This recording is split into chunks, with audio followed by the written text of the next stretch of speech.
Conservatives backing Indiana's religious freedom law love to say that they're just following the Bible, they're just following what Jesus said. But very often, as an outsider listening to them, it seems like they not only don't follow Jesus, they might never have actually heard of the guy before. They don't seem to understand what he actually stood for.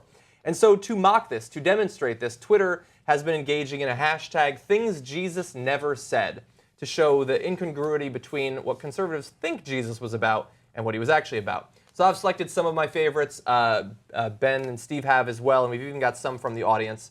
The first, I love this image. Everybody will totally like you for being my follower. They seem to believe that if there's any criticism of them at all, then how could you possibly criticize a Christian? But no, he knew that it would be hard. He said you should turn the other cheek. They can't even take criticism anymore, let alone somebody punching them in the face. But anyway, that's the way it is. So the second one, pray to me. I will make the gay go away. I can't see Jesus really saying that. We've got, let's see, people deemed criminals definitely deserve to be murdered by the state. That's basically the whole point of my story. Don't think so. I liked Paula Poundstone's. What's that? Yeah, that one's good. I can't run in these sandals. That's how they caught him, apparently. Yeah. Yeah. Let's see. I like this one. We can't feed all these people. That would only create dependency. Get a job, you lazy bums. I love this one. I love this one. Perfect. It's like they've never read the Bible, and I understand that, in fact, many of them have not ever actually read the Bible. I understand it's dense, and it doesn't make a lot of sense. I totally get it, Christians, but you believe it was written by God. Man, if I had a book that was written by the supreme creator of the entire universe, I'd at least skim it. All right, so that's exactly why I stopped being a Christian.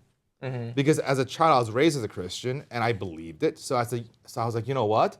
If this is actually the most important thing, right? Because that's what they say. You're supposed to love God more than you love your own parents, right? Yeah. So if this is the most important thing, and this book is supposed to be about the most important thing, and this book is full of complete truths with no errors. No errors. I'm gonna spend all my time reading it. So I read it multiple times. Like, this doesn't make any sense. This is crazy talk. So then I, spoke to my church elders, and they didn't know anything more than I did. And they're just making stuff up. And they're full of shit. I was like, this is nonsense. And once and that's why I said in the prior segment that there's a tipping point. Because it's not a gradual decline of my Christian beliefs where I believe 20 things today and then tomorrow I believe 19. And so it just all falls apart because it's a house of cards. It's a house of cards. Flips and you're like, wait, none of this makes any sense. None of it makes sense. Let me throw out two more. One from a friend of mine, a comedian named Rick Mitchell. Things Jesus never said. What would I do? And then Katie Adams, I don't know Katie Adams, but she tweeted, and on the seventh day, Chick-fil-A will be closed. We've also got from Susie, Things Jesus Never Said. Nailed it.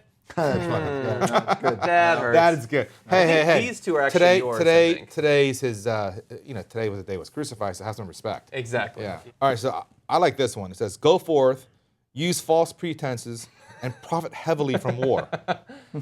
Anything is funnier with that picture of Dick Cheney. I love that picture of Dick Cheney. Wow, look at those It just prophets. captures the essence of Dick Cheney. Look at him. Man, it's like the view figures for Think Tank. Not so much, but wow, I should probably invest in them. So to me, the saddest and the funniest thing about Christianity is that so many Christians somehow think that it is immoral socialism to feed starving kids right here in America. Yeah. But it's okay to spend trillions on foreign wars where we kill a bunch of other kids in other countries. That's just amazing to me. I mean, for a Christian to say, I am in support of the war in Iraq, but I don't want to extend food stamps or feed the poor and the hungry here at home or anywhere in the world for that matter. Ridiculous. You missed the whole point, dude. The whole point. Yeah.